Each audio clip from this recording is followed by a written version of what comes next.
Jika kamu menonton video ini di malam hari, disarankan untuk memastikan lampu masih menyala dan kamu tidak sendirian. Cerita yang akan diceritakan bukanlah fiksi atau dongeng belaka.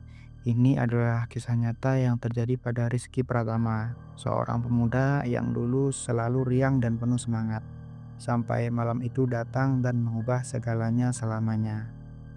Pada tanggal 17 November tahun lalu, jam 3:17 dini hari, telepon seorang pemuda bernama Dika berdering keras di tengah kesunyian. Nama yang muncul di layar adalah Rizky, teman sekamar kuliahnya yang sudah 3 hari tidak muncul di kelas dan tidak merespon pesan apapun. Saat Dika mengangkat telepon, suara yang terdengar bukanlah suara Rizky yang dikenal. Suaranya serak, menggigil, dan penuh dengan ketakutan yang luar biasa. Rizky hanya mengatakan satu kalimat sebelum sinyal putus. Aku merasa ada yang merayap di bawah kulitku. Tolong jangan biarkan dia mengambilku. Sejak saat itu, Dika menyaksikan sendiri bagaimana kehidupan Rizky hancur berkeping-keping karena sesuatu yang tidak bisa dipahami dengan akal sehat manusia. Ini adalah cerita tentang santet, bukan yang dibaca di buku atau dilihat di film bioskop. Kisah ini benar-benar terjadi dan akan diceritakan dengan detail sejelas mungkin, karena banyak yang merasa ada kewajiban untuk memberitahu dunia apa yang sebenarnya bisa terjadi jika terlalu meremehkan kekuatan tidak terlihat. Rizky Pratama adalah sosok yang sulit dilupakan jika pernah bertemu dengannya. Lahir dan besar di desa kecil di Jawa Tengah sebelum pindah ke Jakarta untuk kuliah. Dia memiliki senyum hangat dan selalu siap menolong siapapun yang membutuhkan. Ketika pertama kali bertemu Dika di tahun pertama kuliah, Rizky langsung mengajak Dika kenalan sambil membawa bekal tempe bacem yang dibuat ibunya sendiri. Kalau kamu merasa rindu makanan kampung, bilang aja sama aku ya, ujar Rizky saat itu dengan senyum yang lebar. Keduanya tinggal di kosan yang berdekatan. Rizky di kamar 3B dan Dika di kamar 2A, di lantai 2. Kosannya cukup sederhana, dikelola oleh Bu Sri yang selalu ramah dan suka memberitahu cerita-cerita lama tentang daerah itu. Menurut Bu Sri, kosannya sudah berdiri sejak tahun 70-an dan pernah menjadi tempat tinggal seorang dukun yang terkenal di masa lalu. Tapi jangan khawatir ya anak-anak, katanya dulu sambil tersenyum. Dia sudah pergi jauh dan tidak pernah meninggalkan masalah apapun di sini. Rizky memang orang yang cukup religius, tapi tidak terlalu fanatik. Dia selalu melaksanakan sholat 5 waktu dan sering pergi ke masjid dekat kampus pada hari Jumat. Namun dia juga tidak pernah merasa takut untuk menjelajahi tempat-tempat baru atau bertemu dengan orang-orang dari latar belakang yang berbeda. Hingga suatu hari dia bertemu dengan seseorang yang akan mengubah semua itu. Pada awal Oktober, sekitar sebulan sebelum kejadian itu terjadi, Rizky mulai sering keluar malam dan pulang dengan wajah yang pucat serta penuh pikiran. Dika pernah menanyakannya beberapa kali, tapi Rizky selalu bilang hanya ada urusan kecil atau cuma jalan-jalan sama teman baru. Sampai suatu malam, Dika melihat Rizky berbicara dengan seorang wanita yang mengenakan baju hitam panjang dan kerudung yang menutupi sebagian wajahnya di depan kos. Wanita itu berdiri dengan sangat tegak, dan matanya yang terlihat dari balik kerudung tampak sangat tajam, seolah-olah bisa melihat langsung ke dalam jiwa seseorang. Aku baru saja bertemu dengan Ibu Kartini, ujar Rizky saat masuk ke kamar Dika beberapa menit kemudian. Dia bilang bisa membantu aku menyelesaikan masalah tertentu. Apa masalahmu sih, Riz? Tanya Dika dengan rasa khawatir. Kamu kan selalu bilang segala sesuatu bisa diselesaikan dengan kerja keras dan doa. Rizky menghela napas panjang dan duduk di kursi dekat jendela. Aku punya utang kecil di tempat pembiayaan online, katanya dengan suara pelan. Awalnya cuma sedikit, tapi sekarang sudah membengkak dan mereka mulai datang ke kosan untuk menagih. Aku takut memberitahu orang tuaku karena mereka sudah bekerja keras untuk membantuku kuliah. Ada banyak cara lain untuk menyelesaikannya kan? Ujar Dika mencoba menenangkannya. kita bisa cari pekerjaan paruh waktu bersama atau minta bantuan ke yayasan kampus. Namun, seperti yang sering terjadi pada orang yang sedang tertekan, Rizky tidak mendengarkan nasihat Dika. Dia berkata bahwa sudah memikirkannya dengan matang dan yakin bahwa itu adalah pilihan terbaik untuknya. Aku hanya perlu sedikit bantuan saja, katanya sebelum kembali ke kamarnya. Setelah ini selesai, aku akan kembali seperti biasanya dan kita bisa kembali jalan-jalan seperti dulu. Dika tidak bisa melakukan apa-apa selain berdoa agar semuanya baik-baik saja. Tapi dalam hati, rasa khawatir sudah mulai tumbuh seperti rumput liar yang sulit dikendalikan. Dan ternyata rasa khawatir itu bukan tanpa alasan. Beberapa hari setelah bertemu dengan Ibu Kartini, Rizky mulai menunjukkan perubahan yang mencolok. Dia yang biasanya suka makan banyak, mulai kehilangan nafsu makan dan sering muntah setelah mencoba untuk makan sesuatu. Kulitnya yang dulu cerah mulai menjadi pucat dan ada bercak-bercak hitam kecil yang muncul di lengannya dan kakinya. Ketika Dika menanyakannya tentang bercak itu, Rizky hanya bilang itu cuma alergi kecil atau cuma luka yang tidak kunjung sembuh. Selain itu, dia juga mulai tidur sangat sedikit dan sering terbangun di tengah malam dengan suara terengah-engah. Dika sering mendengarnya berbicara sendiri di kamarnya pada jam-jam dini hari, seolah-olah sedang berdebat dengan seseorang yang tidak bisa didengar. Suaranya kadang-kadang juga lemah dan penuh dengan tangisan. Pada suatu malam, Dika memutuskan untuk memeriksa kondisinya karena suara tangisannya semakin keras dan menyakitkan hati. Saat mengetuk pintu kamarnya, suara tangisannya tiba-tiba berhenti dan terdengar suara yang aneh, seperti suara sesuatu yang merayap di lantai kayu. "Siapa?" tanya Rizky dengan suara serak dari dalam. "Itu aku, Dika," katanya dengan lembut. "Kamu baik-baik saja kan? Aku khawatir denganmu." Ada jeda beberapa detik sebelum pintu akhirnya terbuka sedikit. Wajah Rizky yang dilihat Dika di balik celah pintu membuatnya terkejut dan merasa geli di punggung. Matanya merah dan bengkak, tingkar matanya sangat gelap dan bibirnya berdarah seperti baru saja digigit sendiri. Rambutnya kusut dan penuh keringat meskipun udara di luar cukup dingin. "Aku baik-baik saja," katanya dengan suara yang tidak meyakinkan. "Cuma sedikit tidak enak badan saja. Kamu bisa pulang ke kamarmu ya." Sebelum Dika bisa berkata apapun, Rizky sudah menutup pintu dengan keras. Dika berdiri di luar pintunya selama beberapa menit, mencoba mendengar apa yang terjadi di dalam. Yang didengar hanya suara yang semakin keras dari sesuatu yang merayap dan suara bisikan yang sangat pelan sehingga tidak bisa diartikan apa yang dikatakan. Akhirnya Dika memutuskan untuk kembali ke kamarnya dan berdoa agar Rizky bisa segera pulih.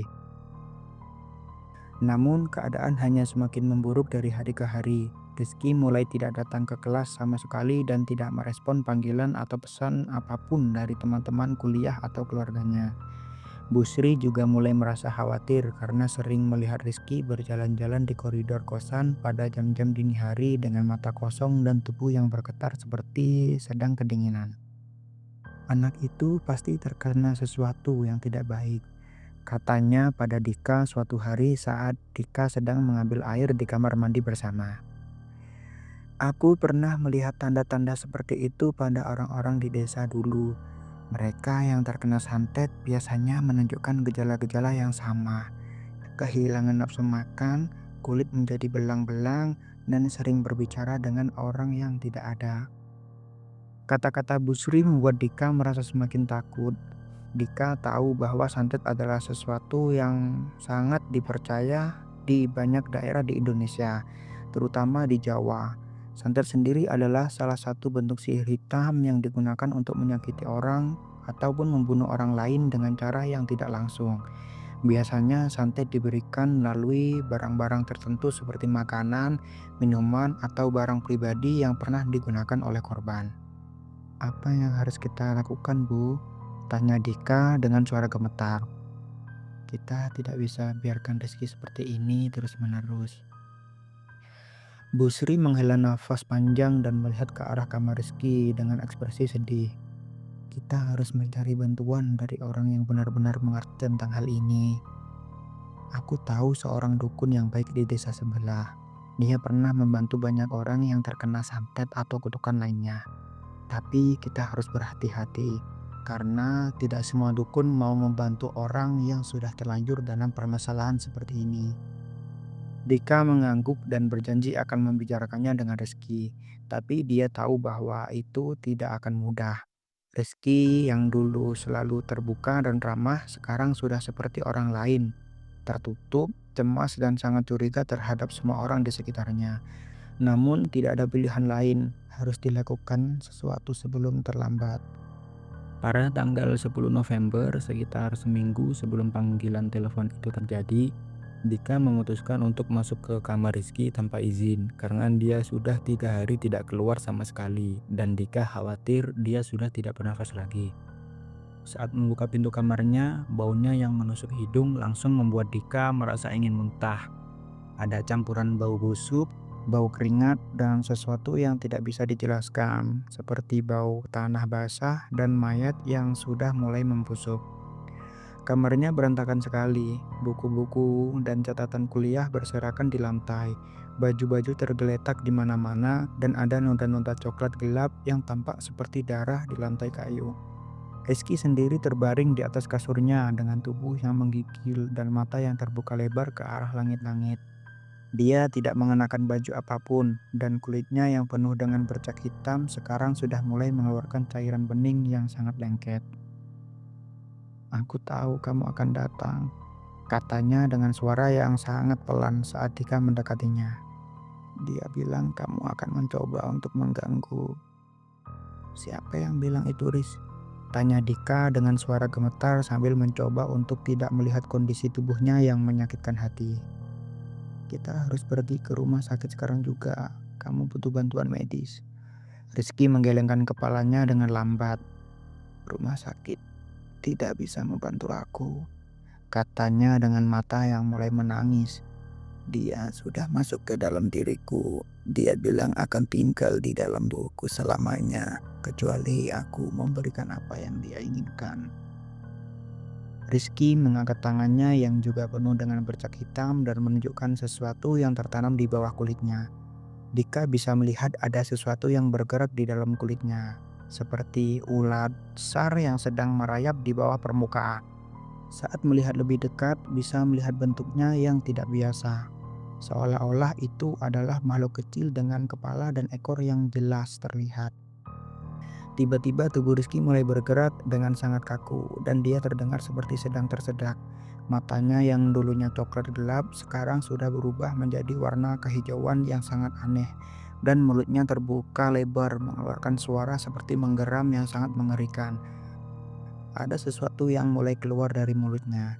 Sesuatu yang panjang, putih, dan bergerak seperti ulat kecil.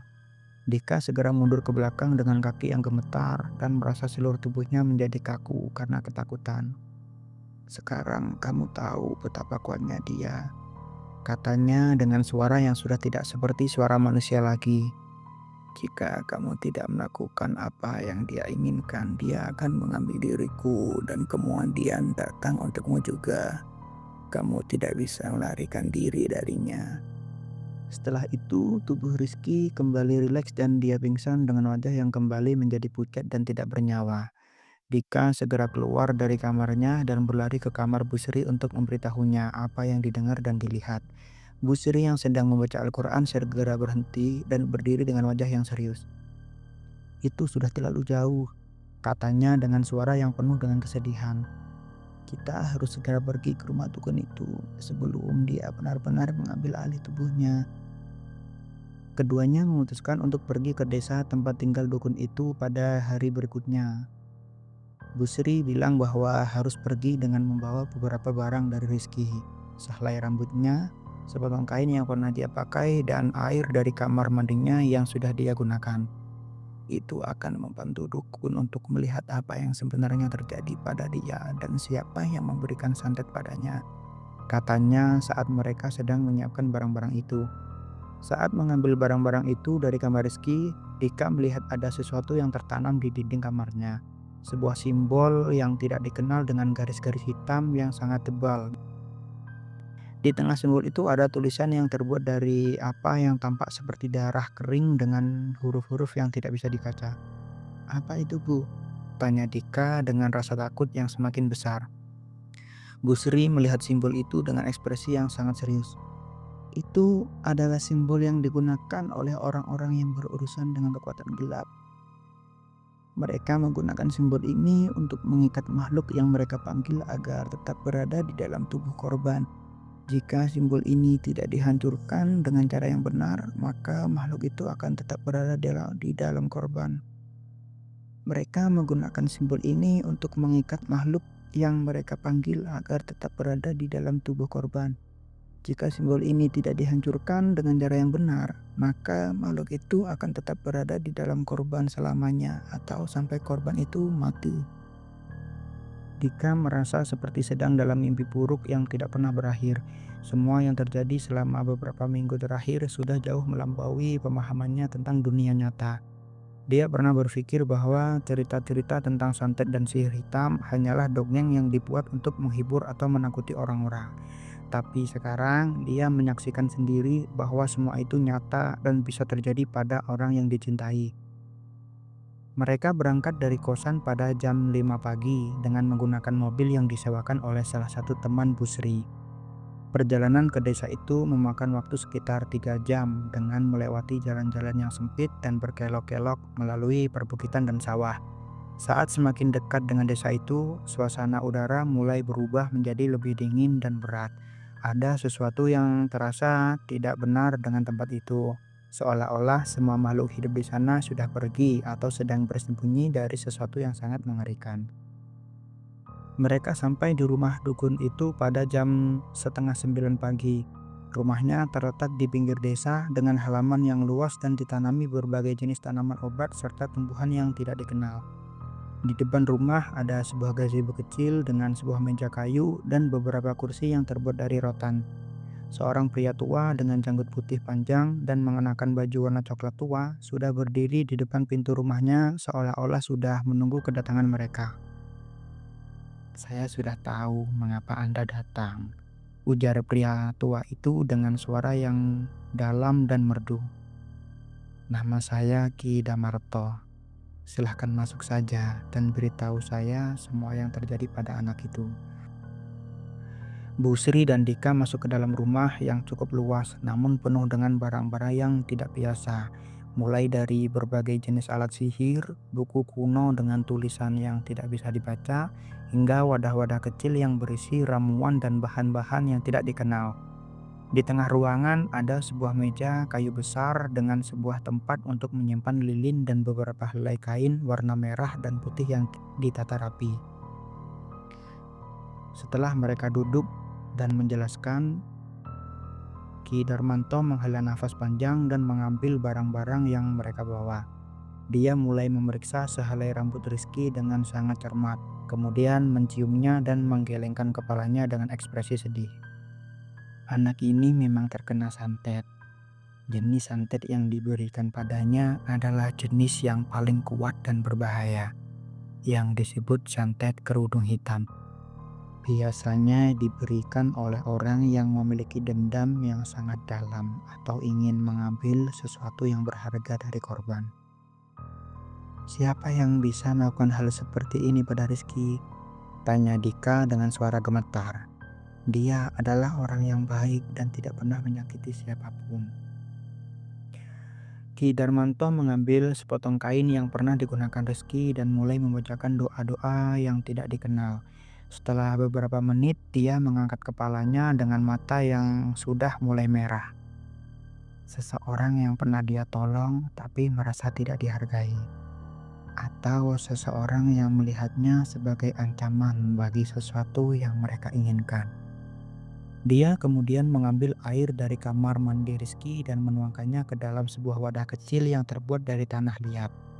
Air yang tadinya jernih mulai berubah warna menjadi kehitaman pekat dan mulai mengeluarkan asap tipis yang berbau sangat menyengat.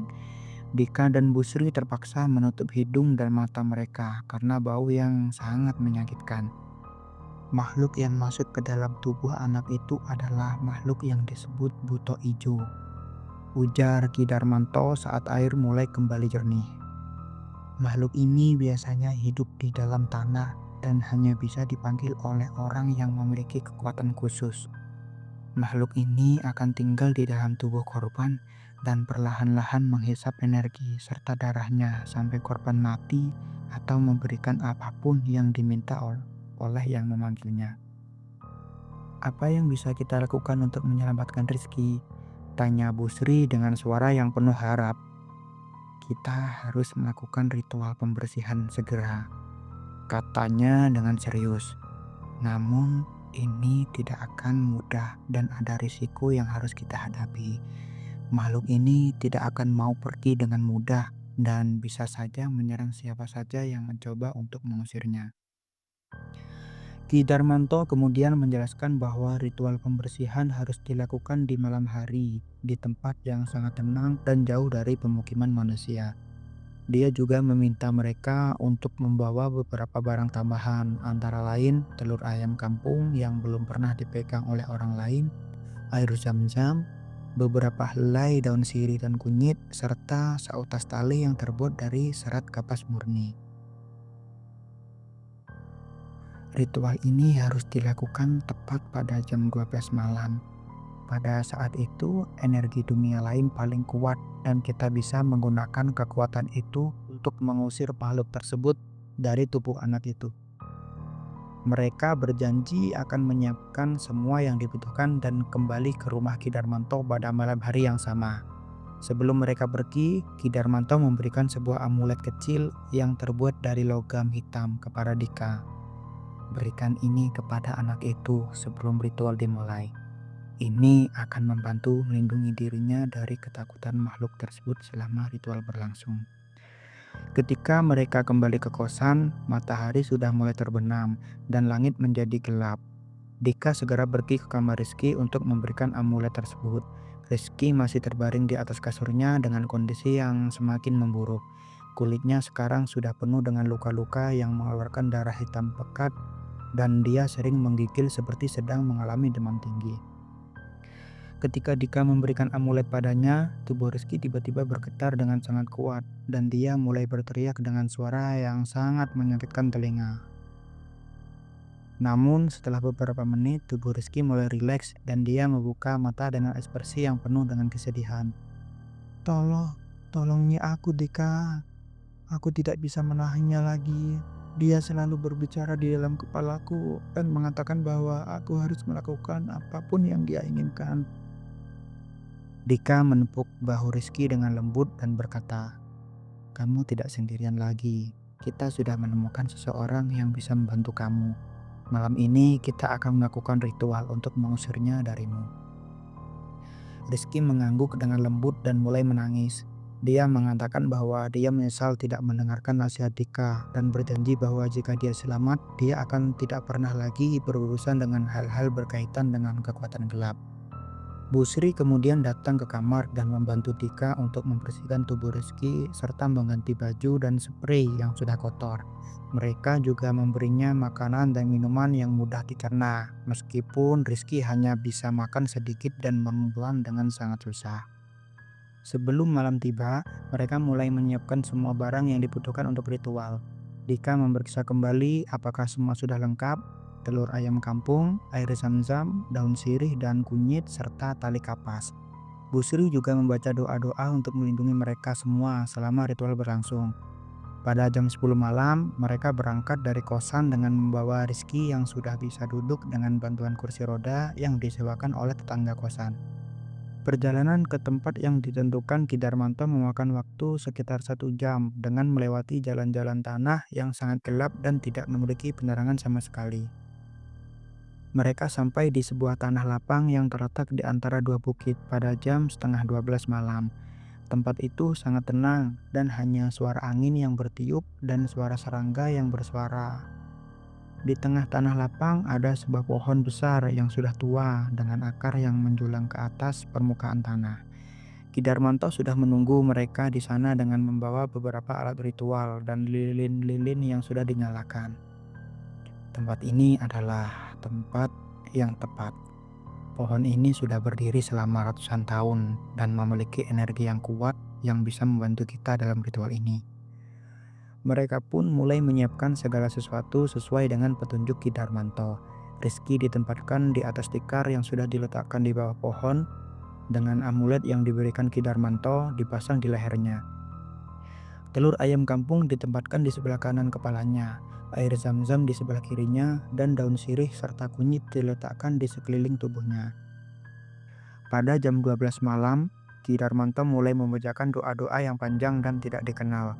Suaranya yang dalam dan merdu terdengar sangat jelas di tengah kesunyian malam. Seiring dengan bacaan doanya, angin mulai bertiup lebih kencang dan awan-awan mulai menutupi bulan yang tadinya bersinar terang.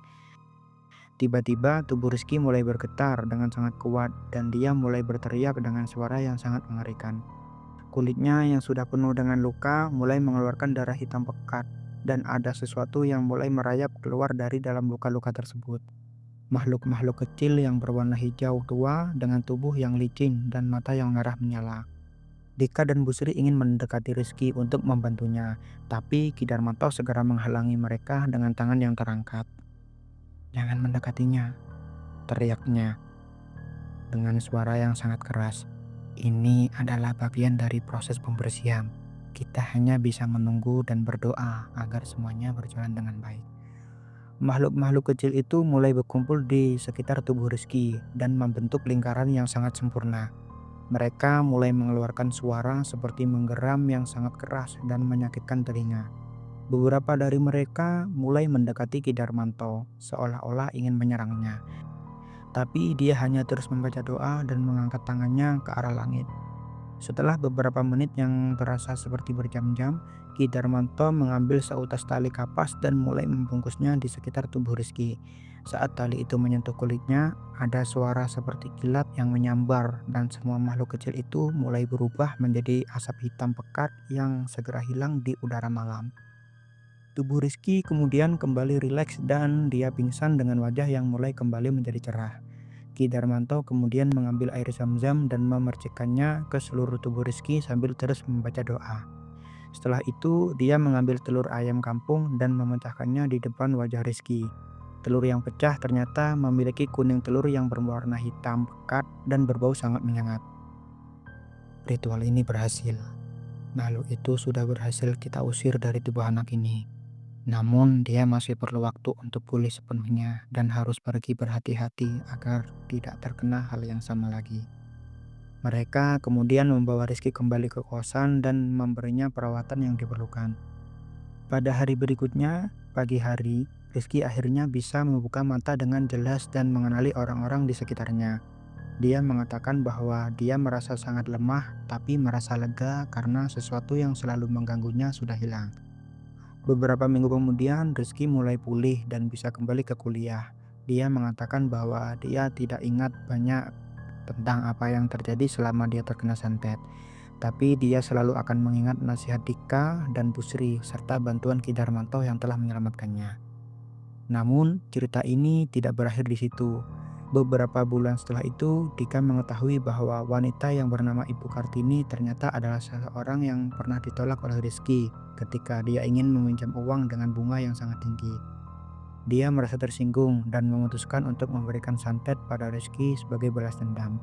Ibu Kartini kemudian ditangkap oleh pihak berwenang setelah beberapa korban lain yang terkena santet dari dirinya melaporkannya ke polisi.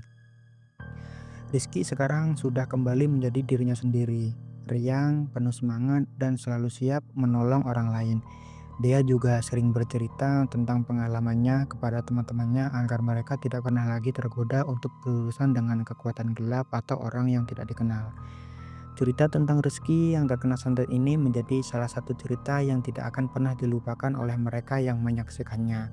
Ini menjadi pengingat bahwa dunia ini memiliki banyak hal yang tidak bisa dijelaskan dengan akal sehat manusia, dan bahwa kita harus selalu berhati-hati serta tidak pernah meremehkan kekuatan tak terlihat yang ada di sekitar kita. Rizky sekarang sudah menikah dan memiliki seorang anak yang hebat. Dia masih sering mengunjungi Ki Darmanto untuk memberikan ucapan terima kasih dan mendapatkan nasihat tentang kehidupan. Deka sendiri juga tidak pernah melupakan pengalaman itu dan selalu berbagi cerita ini kepada orang lain agar mereka bisa belajar dari kesalahan yang pernah dibuat oleh Rizky. Apakah kamu pernah mengalami atau mendengar cerita serupa tentang kekuatan yang tak terlihat? Dan apakah kamu percaya bahwa hal-hal seperti santet benar-benar ada di dunia ini? Kisah ini hanyalah salah satu dari berbagai kisah nyata yang terjadi di berbagai daerah di Indonesia. Cerita yang menjadi bukti bahwa terkadang ada hal-hal yang lebih kuat dari apa yang bisa kita bayangkan.